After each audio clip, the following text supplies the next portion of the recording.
নমস্কার বন্ধুরা, আপনারা সকলেই কেমন আছেন? আশা করি সকলেই ভালো আছেন। আমিও খুব ভালো আছি। লিপা মিনি ব্লগে আপনাদেরকে অনেক অনেক স্বাগত বন্ধুরা। আজকে রবিবার, বেলা এখন প্রায় 3:30 4টা নাগাদ বাজে, 4টা বাজেনি। তো একটু আলো থাকতেই আসলাম যাতে ভিডিওটা খুব ভালো হয়। আমার একটি পোস্ট দেখে অনেকে আমাকে কমেন্ট করেছেন যে দিদিভাই এটা কী বা কী তোমার স্বপ্ন, এটা কি জিনিসটা বুঝতে পারছি না। তো আমার সঙ্গে থাকেন, আমি ভিডিওর মাধ্যমে সবাইকে দেখানোর চেষ্টা করছি। কতটুকু ক্যাপচার করছি বুঝতে পারছি না, তোমরা আমাকে কমেন্ট করে জানিও। আর এই যে এখানে সব জিনিসপত্র দেখতে পাচ্ছ, সব কিছু কিন্তু বাইরে থেকে নিয়ে আসা। আর এই স্বপ্নটা অ্যাকচুয়ালি আমার বরের থেকেই আমার জেগেছে। তো দুজনেরই এই স্বপ্নটা। আর ওই সনবিল নিয়ে আমার এই স্বপ্ন কেন জেগে উঠেছে এই জিনিসের কারণে।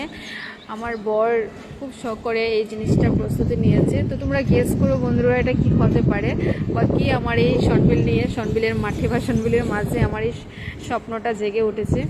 তো ভিডিওটা কীরকম অবশ্যই কমেন্ট করে জানিও বন্ধুরা। আমি পুরোটা আবার দেখিয়ে দিচ্ছি। এই যে এখনও কাজ পুরোপুরি হয় নাই, জাস্ট স্টার্টিং হয়েছে। আমি ভিডিও করছি, তার জন্য কারিগর সামনে আসছে না।